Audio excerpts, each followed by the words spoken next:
अस्सलाम वालेकुम नाज़रीन। आप देख रहे हैं प्रोग्राम आलम और मैं हूं बाबर मुगल। नाज़रीन, मुल्क में इस वक्त क्राइम की रेशो बढ़ रही है। तो हमारे दरमियान साबिक आईजी पुलिस सईदुर रई मौजूद हैं। आए इनसे हम जानने की कोशिश करते हैं कि इस पुलिस निज़ाम में इस्लाह कैसे हो सकती है, क्राइम कैसे कम हो सकता है।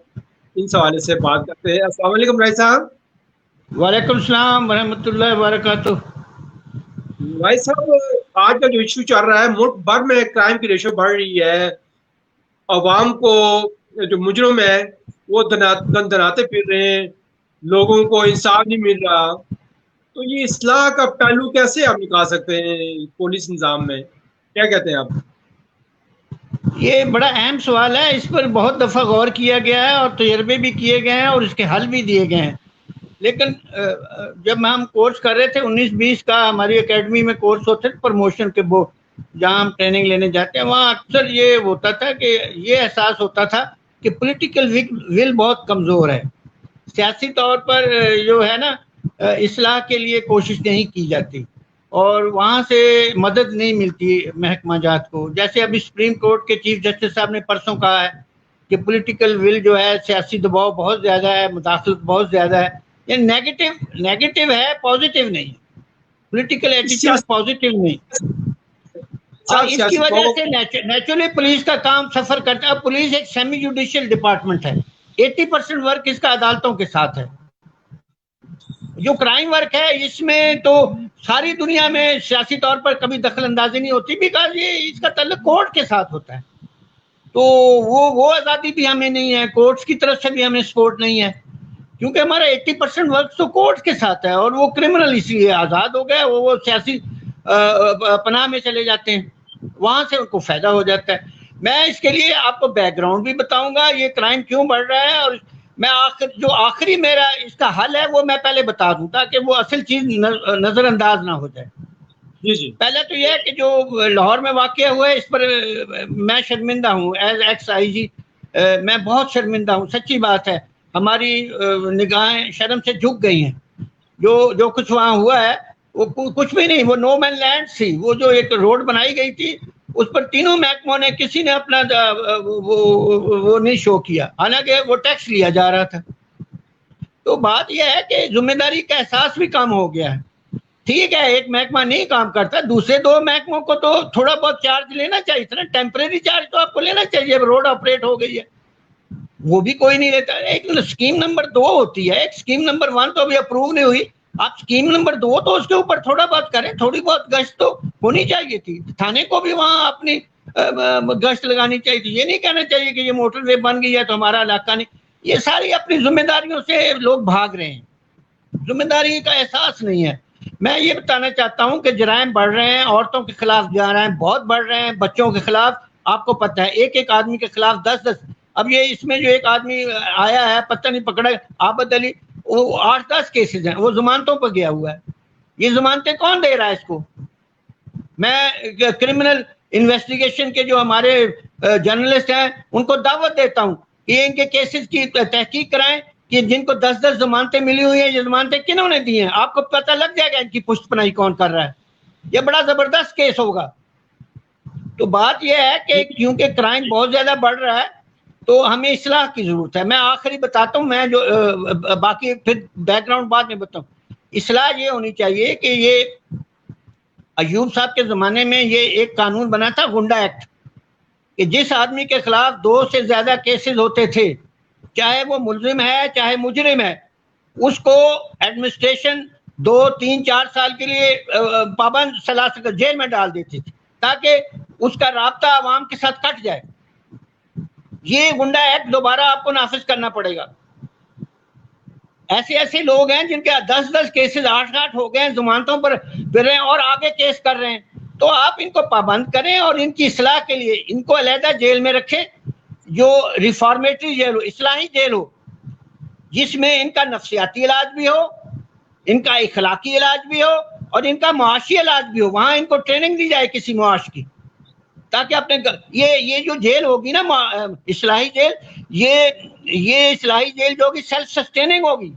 यही लोग अंदर से कमाई करके इसको सपोर्ट करेंगे। 3-4 साल 5 साल के बाद जब ये निकलेंगे तो ये माहर होंगे, ये किसी न किसी हुनर के माहर होंगे और इनको वहां जॉब दी जाए, कर्जे दिए जाए और इनकी सर्वेलेंस रखी जाए। आप देखें, कुछ लोग विक्टिम ऑफ सर्कमस्टांसेस होते हैं, कुछ फितरी तौर पर मुजरिम होते हैं। 80-90% लोग अपने हालात की वजह से मुजरिम बन जाते हैं। हमें जुर्म से जरूर नफरत करनी चाहिए, लेकिन मुजरिम से नफरत, इंसान से नफरत नहीं करनी चाहिए। हमें उनकी इस्लाह की कोशिश करनी चाहिए ताकि आइंदा जो है ये जुर्म कम से कम होते जाएं। ये मैंने आपको फंडामेंटली चीज बता दी है कि गुंडा एक्ट दोबारा नाफिज किया जाए और इसमें जो जो केसेस सीरियस हैं, 2 से ज्यादा हैं, जो जमानतों पर हैं 8-9 के, उनको 5 साल के लिए, 3 साल के लिए जेल में डायरेक्ट एडमिनिस्ट्रेशन डाल दे और वहां उसकी इस्लाह की जाए। ये नहीं है कि जेल में, ये जेल सेपरेट होगी, इस्लाही जेल, और उनके केसेस अगर कोई चल रहे हैं वहीं से रिकॉन्सिलिएटरी कोर्ट्स के थ्रू अंदर से उनके फैसले भी करवा लिए जाएंगे ताकि उनके ऊपर ज़हनी दबाव भी ना रहे। तो इंशाअल्लाह ताला ये जो मुजरिम है इनकी इस्लाह भी हो जाएगी, माशरे से जराइम भी खत्म हो जाएंगे। अब ये मुजरिम बढ़ क्यों रहे हैं, इसका बैकग्राउंड मैं आपको बताता हूँ। ये एक माइंड सेट हमारे अंदर डेवलप हो गया है जिसकी वजह से ये मुजरिम ज्यादा हो गए हैं। मैंने तरीका बता दिया आपको फाइनली कि ये इस्लाह कैसे होगी। हुआ ये था कि हज़रत उमर के ज़माने में एक फौज सिंध में भेजी गई, स्काउट। उन्होंने जाकर कहा जी वो तो इलाका रेगिस्तान है ज्यादा और वहाँ डाकू बहुत हैं, अगर तो हमने थोड़ी फौज भेजी तो डाकू कब्जा में कर लेंगे, और अगर ज्यादा भेजी तो वो बिल्कुल ही भूख नंग का इलाका है, फौज ही मर जाएगी। तो हज़रत उमर रज़ियल्लाहु अन्हु ने नहीं भेजे, बाद में आई हैं। जब 92 हिजरी के करीब मोहम्मद बिन कासिम का जमाना था, वो एक औरत ने फरियाद की, अभी भी औरतें फरियाद कर रही हैं। देखिए हज्जाज बिन यूसुफ ने मोहम्मद बिन कासिम को भेजा, राजादार ने कहा मैं कुछ नहीं करूंगा क्योंकि ये गुंडे उसके पाले हुए थे। आज भी हमारे गुंडे इन्हीं जो वडेरा शाही उन्होंने पाले हुए हैं। ये माइंडसेट अभी तक चेंज नहीं हुआ। मैंने बैकग्राउंड इसलिए बताया है, आप मेरी बात को समझें। ये माइंडसेट अब हमारी असेंबलियों में चला गया है। अब मैं बताता हूँ असेंबलियों में क्या हो रहा है। असेंबली का एमएनए 3 पावर्स इस्तेमाल कर रहा है, वो वडेरा शाही में आ गया है। उसके पास लेजिस्लेचर का, कानून का काम नहीं है जो बहुत कम कर रहा है, वो नाज़म का काम भी कर रहा है। नाज़म की पावर तो उसने ली हुई है, उनके पैसे वो खर्च करता है, इसलिए नीचे माशरे में इस्लाह ही नहीं हो रही। तीसरा, उसने एसएचओ और थाने पर कब्जा किया हुआ है। वो कोई एसएचओ कोई एसपी उसकी मर्जी के बगैर नहीं, 3 काम आपका एमएनए कर रहा है। ये वडेरा शाही की हुकूमत है हमारे मुल्क में, आप समझने की कोशिश करें। मैं आपको हकीकत बताऊं, इससे जराइम पैदा हो रहे हैं। ये लोग फिर अपने गुंडे पालते हैं, उनको जमानतें दिलवाते हैं और माशरे में आप देखें कहीं बड़ा जुर्म होता है, आपको एमएनए एमपीए नजर आता है, वहां चीफ मिनिस्टर आता है। वो पहले वो शहबाज शरीफ आते थे हेलीकॉप्टर पर, और वो आपको अब मिनिस्टर वहां चले जाते हैं, एमएनए एमपीए नहीं आता, लोग उसको पकड़ लेंगे। वो एफआईआर दर्ज नहीं होने देता।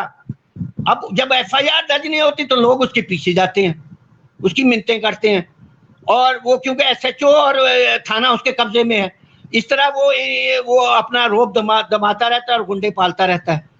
और आपकी अगर एफआईआर दर्ज हो भी जाती है तो वो माइंडसेट वही है जो आपने देखा है लाहौर के सीसीपी, वो वडेरा शाही माइंडसेट है कि वो मुद्दई को मुजरिम बना रहा है, मुद्दई को मुजरिम ठहरा रहा है। देखिए ये वही माइंडसेट है, ये वही वडेरा शाही है, ये वही नादर शाही है। ये हमारे अंदर रच बच गई है, इसको निकालना होगा। इसके निकालने के तरीके मैं बताता हूँ। सबसे पहले तो आपको पुलिस सिस्टम में इस्लाह करनी पड़ेगी। हमने इज्तिमाई दानिश, देखें हर डिपार्टमेंट अपनी इस्लाह करता है। क्या इन्होंने 18वीं तरमीम अपनी इस्लाह में नहीं की पॉलिटिकल पार्टीज ने? उन्होंने लेजिस्लेशन में, तो अगर पुलिस वालों ने 2000 एक्ट अपनी इस्लाह के लिए बनाया था, इनको क्या तकलीफ हो रही है? ये इनका क्या ताल्लुक है एमपीए सियासी लोगों का कि जब हमने अपनी इस्लाह के लिए एक सिस्टम बनाना की कोशिश की है और वो नाफज भी हो गया है, और जापान से हमने मॉडल लिया है, उसमें पॉलिटिकल इंटरफेरेंस नहीं थी। सुप्रीम कोर्ट के चीफ जस्टिस, जब पॉलिटिकल इंटरफेरेंस होगी तो काम नहीं हो सकता, जराइम बढ़ जाएंगे, अमन अमान खत्म हो जाएगी। ये सुप्रीम कोर्ट के चीफ जस्टिस ने परसों कहा है।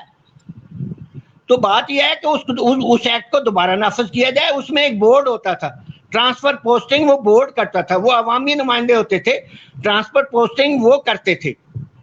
सियासी लोगों का क्या ताल्लुक है ट्रांसफर? जब वो सिलसिला उनके हाथ से निकल जाएगा तो लोगों की एफआईआर भी सही दर्ज होंगी और ये क्राइम कम होना शुरू हो जाएगा। ये जो गुंडे पालते हैं ना, जो ये गुंडे खत्म हो जाएंगे, इनकी हम इस्लाह भी कर देंगे। दूसरा मैं बताता हूँ, दूसरा इन्होंने निजाम जो नाज़म का संभाला हुआ है उसको भी नाज़म का निजाम, अब कल सिंध के चीफ मिनिस्टर कह रहे हैं हल्का बंदियां, भाई हल्का बंदियों का क्या ताल्लुक है? हल्का बंदियों के बहाने आप इस 10 साल लगा दिए और नाज़म का निजाम ना भी, जो हल्का बंदी हो चुकी है उस पर इलेक्शन करा दें। आपको तकलीफ क्या है? क्या हो जाएगा? आपको दूसरा मुल्क इंडिया का दुश्मन है जो आ जाएगा, वो भी तो अवाम का नुमाइंदा ही है। और अगर आपका कोई इतराज है, वो इतराज पर इलेक्शन कमीशन अगले इलेक्शन कमीशन में देखे। ये सिस्टम को सुप्रीम कोर्ट को खत्म करना चाहिए, हल्का बंदियों का जो के बहाने से ये नाज़म का निजाम। हल्का बंदी पर कोई इतराज है, वो इतराज अगले इलेक्शन में उसको सही किया जाए। अभी इलेक्शन फटाफट, मैं कहता हूँ 1 हफ्ते में होने चाहिए, सुप्रीम कोर्ट अगर ऑर्डर करे। ये हल्का बंदी के बहाने अवाम की ताकत अपने हाथों में रख के सारा जालमाना निजाम कायम कर रहे हैं। ये कोई इंसान के पुत्र है? अपना काम करें, असेंबलियों में जाके कानून साजी करें। इनको क्या ताल्लुक है नाज़मों का काम लेना? इनको क्या ताल्लुक है थाना और पुलिस के कल्चर में इंटरफियर करना? और पुलिस एक्ट आ जाएगा नया, वही वाला, तो पुलिस में इंटरफियर, नाज़म आ जाएगा, नाज़म से इनके भी अपने इलेक्शन सही होने चाहिए। इनके इलेक्शन सही नहीं है, इनके इलेक्शन सिलेक्शन के हैं। असेंबलियों में ये सिलेक्शन से आते हैं, एक पार्टी 500 खड़ा कर दे, लोग डायरेक्ट अपने नुमाइंदे चुने, फिर आपके नुमाइंदे भी सही हो जाएंगे। तो ये मैंने बातें इसलिए की हैं कि ये माइंडसेट वहां से पैदा हो रहा है। 3 पावर्स इस्तेमाल कर रहा है आपका एमएनए एमपीए और सारे सिस्टम को तबाह करके रख। राय साहब, इस्लाह का तरीका मैंने बता दिया है, इस्लाह का तरीका मैंने बता दिया है। थोड़ी सी तफ्तीश कर लें, जिन आबद अली की तफ्तीश कर लें कि 10 जमानतें किसने दी हैं, औरों को भी कर लें, जिन जो आपको पता लग जाएगा इनके पीछे कौन कौन लोग बैठे हैं। तो जनाब अली, मैंने वजूहात भी बता दी हैं और उसका हल भी बता दिया है। आपको इस्लाही जेल बनाकर इनको गुंडा एक्ट के तहत वहां डालें, इनकी इस्लाह करें, इनकी इस्लाह करें। प्रोग्राम को खत्म करने से पहले मैं आपसे पूछना चाह रहा हूँ कि आपने जो पुलिस सिस्टम की आपने इस्लाह की जो बात की है, या वडेराशाही की जो हुकूमत है उसमें मुल्क में जो वडेराशाही को खत्म करने के हवाले से आपने जो बात की है, सियासी पुलिस को सियासी असर रसूख से बाहर रखने की जो बात की है, ये कैसे हो सकता है? यहाँ तो जड़े, ये मैंने बताया ना, जब आपका पुलिस एक्ट, जो देखिए हम अपनी इस्लाह के लिए एक पुलिस एक्ट लाते हैं, ये आप बिलावल साहब से पूछे ना, वो अपने सिस्टम को ठीक करने 18वीं तरमीम लाए हैं ना। तो अगर हम लाए हैं तो इनको तकलीफ क्या हो रही है? हम कोई गलत निजाम लाए? दुनिया में सबसे अच्छे निजाम से हमने वो, और उसमें पॉलिटिकल इंटरफेरेंस भी नहीं है। और इसी तरह इस्लाह होती है ना, उस दोबारा 2002 के एक्ट को दोबारा फुली नाफिज करें, और बोर्ड जो है वो, और फिर बोर्ड ही लोगों के, जिन लोगों के क्राइम ज्यादा हैं वो बोर्ड चेक करे, और बोर्ड वो रिकमेंड करे कि ये आदमी जो है इस्लाही जेल में जाएंगे, इनके 5-6 केस हो चुके हैं, ये और मुजरिम बनेंगे, लोगों को तंग करेंगे, वो हाई कोर्ट में जाना चाहिए बोर्ड की रिकमेंडेशन, और हाई कोर्ट अप्रूव कर दे तो उनको वो गुंडा एक्ट के तहत डाल। एडमिनिस्ट्रेशन को ना दें ये काम, एडमिनिस्ट्रेशन में तो सियासी दखल अंदाजी होगी। देखिए मैं आपको बात बताता हूँ, हमारा 80% क्रिमिनल वर्क जुडिशियल है, सुप्रीम कोर्ट अदालतों के साथ है। जिस तरह अदालतें आजाद हैं उस तरह पुलिस को भी थोड़ी आजादी है। आप चले जाएं लंदन में, किसी पुलिस स्टेशन में बैठ जाएं, क्या किसी पॉलिटिकल फिगर का फोन आता है? 10 महीने में नहीं आएगा। यहाँ आप चले जाएं, रोज आते हैं, इतनी इंटरफेरेंस है। तो हमारा काम 80% जुडिशियल सिस्टम क्राइम के, हमें वो आजादी नहीं दी गई, सुप्रीम कोर्ट ने भी हमें नहीं लेने दी। तो सुप्रीम कोर्ट मेहरबानी करे हमारा 2002 का एक्ट रिवाइव करवाए, जिसमें ये आजादी दी गई है कि हमारी पोस्टिंग ट्रांसफर वो सारे एक बोर्ड करेगा, पॉलिटिकल लोग नहीं करेंगे। इनका क्या ताल्लुक है? ये अपने असेंबलियों में जाके कानून साजी करें। मुझे बताएं, एक पुलिस एक्ट इन्होंने बनाया जिसमें आईजी को पावर्स दी हैं। अब पुलिस एक्ट में पावर्स आईजी के पास हैं, इस्तेमाल चीफ मिनिस्टर कर रहा है। अल्टीमेटली वो सिंध वालों ने तो वो उसमें चीफ मिनिस्टर को भी शामिल किया हुआ है कि जो गैर कानूनी है। आप दूसरे डिपार्टमेंट में इंटरफेयर करेंगे तो वो डिपार्टमेंट कैसे काम करेगा? अपने अपना काम करें, अपना अपना काम करें। अगर दूसरे का करेंगे तो वो ढोल बाजे का हो जाएगा। तो ये है गुंबद की सदा जैसी कहे वैसी सुने। मैंने तो ये बात कर दी है, मैंने इस्लाह का पहलू और रिफॉर्मेशन का भी 2-3 जगहों पर बता दिया है। नाज़म सिस्टम में फटाफट इलेक्शन, फटाफट 2 हफ्ते में इलेक्शन, पुरानी हल्का में वो क्या फर्क पड़ता है यार? ABCD कोई आ जाए, वो कोई दुश्मन तो नहीं आएगा।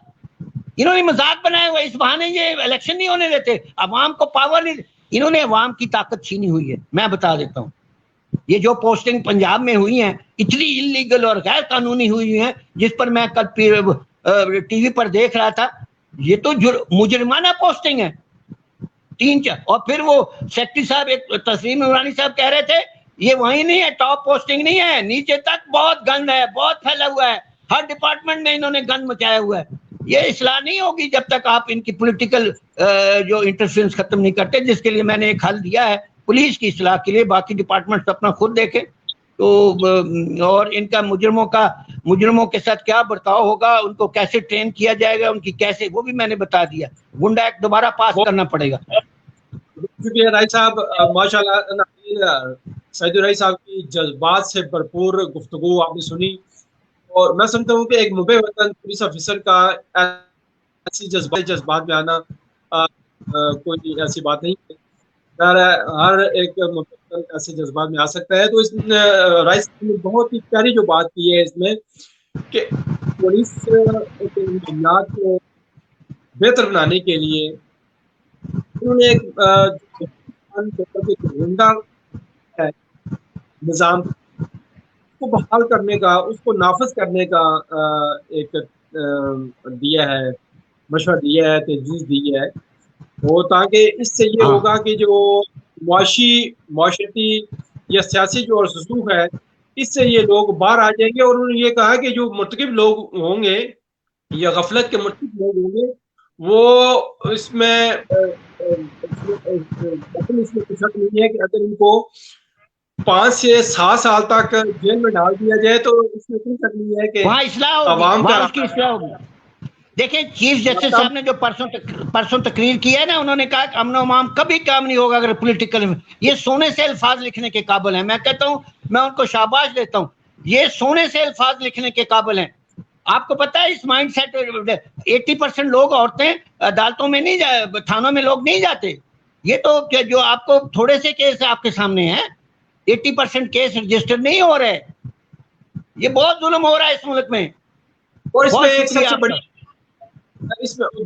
इसमें एक जो सबसे बड़ी भी है जो राय साहब ने निशानदेही की है, वो ये है कि पुलिस डेराशाही के जो आज का जो हमारा निज़ाम है उसके बहुत असर बड़ा असर है उनका ना, उसके ताबे होती है। तो इस से बाहर निकलना पड़ेगा। अगले अच्छे प्रोग्राम तक आज से हम इजाज़त चाहते हैं। राय साहब, बहुत शुक्रिया।